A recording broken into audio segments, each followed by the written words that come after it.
સાહેબના ઘણો કામ કરેલો પણ સાહેબની ના મને ટિકિટ નથી આપી પણ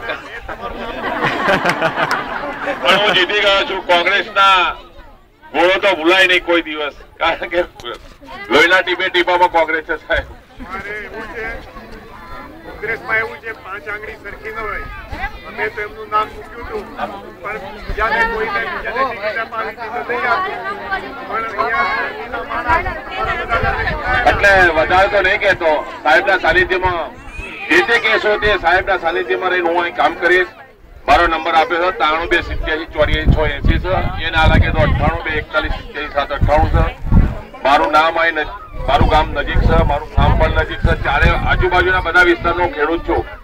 કાળુભાઈ વરોડ મારું નામ છે. ગમે ત્યારે પોલીસ સ્ટેશન કે ટુ કોપી કરાવવાની હોય ગમે તે હોય એ કહેજો, હું 100% કરી આપીશ. અને અહીંયાથી બધા આવે છે, બધાનો ટુ કોપી સાહેબ કરી આપું છું અને બધું ધ્યાને રાખું છું. હવે રોજ એક આંટો અહીંયા મારીશ અને અહીંયા કોને મળીને જવાનું એ કહો એટલે રોજ મળીને જઈશ સાહેબ. મતીનભાઈ હેલો, મારો નંબર છે 98 41 87 798. હું અહીંયા નંબર લખીને લટકાડી દઉં છું, જેને જોઈએ લઈ લેજો. ભાઈ સાંભળો, તમે બધા 1 મિનિટ શાંતિ કરો. તમારા બધાની અહીંયા કેમ્પમાં એક કમિટી બનવી જોઈએ. ભાઈ તમે બધા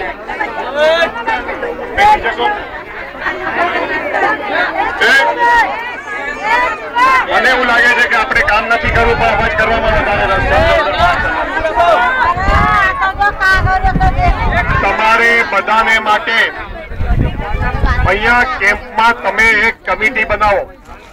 એને માટેની વ્યવસ્થા આપણે એવી કરો કે જે જુદા જુદા વિસ્તારમાંથી આવ્યા છે, માની લો એલિસ બ્રિજ પુલ નીચેથી આવ્યા છે, એ લોકો જુદા મળી લે અને પોતાનામાંથી 2 જણાના નામ નક્કી કરીને આપે કે આ બેન અને આ ભાઈ જે છે એ અમારું પ્રતિનિધિત્વ કરશે. ખાનપુર વિસ્તારમાંથી આવ્યા છે તો એમાંથી આ 2 જણા અમારું પ્રતિનિધિત્વ કરશે. એવી રીતે દરેક વિસ્તારમાંથી આવેલા 2 જણાનું કમિટી કરી અને એક કમિટી બનાવી લો. કારણ કે આવતા દિવસોમાં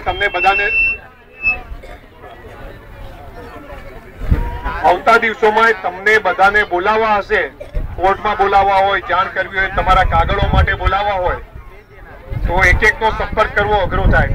બધાનું ઠામ ઠેકાણા બદલાઈ ગયા. પણ અહીંયા કેમ્પમાં કહ્યું હોય કે ભાઈ તમારે ખાનપુર રોયલ ફ્લેટ વાળા જે છે કમિટીના મેમ્બરને બોલાવી લો, એ બંને જણા ત્યાં તમારી માહિતી તમને આપી દે. અને કમિટી મેમ્બર એવા ચૂંટજો કે પૈસા ના માગે. પૈસા માગે તો મને જાણ કરજો, આપણે એને બદલી નાખવાના. પણ દરેકમાંથી તમે જુદી જુદી એક મીટિંગ કરી કે ભાઈ અત્યારે જુદા પડી જાઓ કે ભાઈ આપણા વિસ્તારમાંથી તો આ 2 જણા, અને તમારા બધાનું નામ ભેગું કરી અને સમર બહાદુર તમે થોડા રોકાઈ જાઓ. અહીંયા બધાની જુદી જુદી મીટિંગ કરાવી સમરભાઈને તમે નામ આપી દેજો કે અમારા બબે આ પ્રતિનિધિ છે. તો પાછું ફરીથી વચ્ચે બુધ ગુરુવારે કે ગમે ત્યારે ટાઈમ મળશે તો મહેન્દ્રભાઈ અહીંયા તમારી મીટિંગ કરશે. પણ આપણે આપણામાં કોઈ પ્રમુખ નહીં, કઈ નહીં, આખી કમિટી. પ્રમુખ પછી બનાવીશું જેને બનાવવા હશે ને, પણ અત્યારે કમિટી. અને અહીંયા આપણા કોર્પોરેટર છે એ આપણા પ્રમુખ આપણી કમિટીના. કાળુભાઈ તમારા પ્રમુખ, પણ કમિટીમાં અહીંયા એમને બધા 2 માણસોના નામ તમારે કાળુભાઈને આપવા પડે કે આ જે છે અમારા આટલા 10 જણાની કમિટી છે કે 12 જણાની કમિટી છે. એટલે આવી એક આપણે વ્યવસ્થા પણ આજે કરી દઈએ.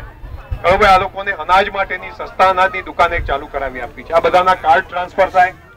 બીજું મતદાર યાદીમાં પણ એ લોકોના નામ જે છે અત્યારે દાખલ કરાવવા છે અહીંયા. એટલે આ 2 વસ્તુ આ લોકોને થાય. ત્રીજું, અહીંયા તમે કાલે કમિશનર સાહેબને રજૂઆત કરીને પેલી એટલીસ્ટ મોબાઈલ ડિસ્પેન્સરી આવે એવું એક કરાવી આપો. દવાખાનું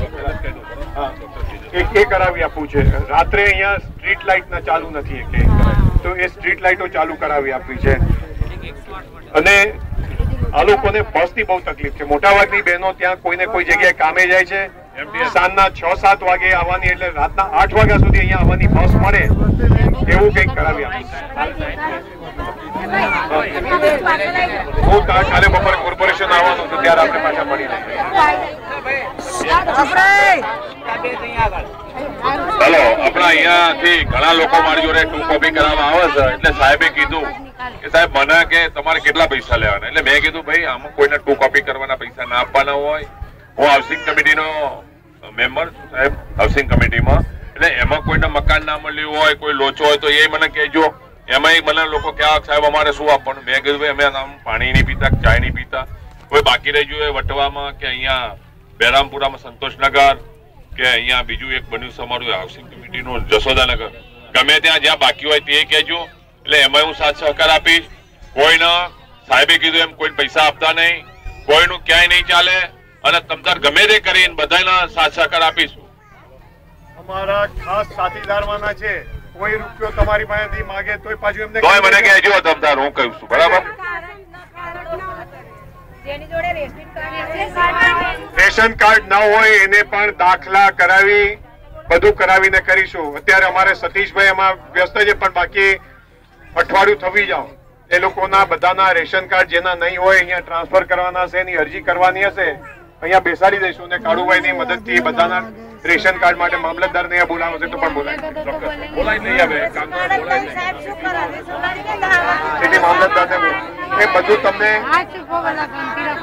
અઠવાડિયું 15 દાડામાં બધી કામગીરી આપણી લગભગ જે છે ચાલુ થઈ જશે. છેક તમારી હાઈકોર્ટ સુધીના કેસે ચાલુ થઈ જશે. અહીંયા તમારા છોકરાઓની સ્કૂલ ચાલુ કરવા માટે શું કરશું? પેલા અહીંયા આંગણવાડી તો ચાલુ કરાવી દઈએ.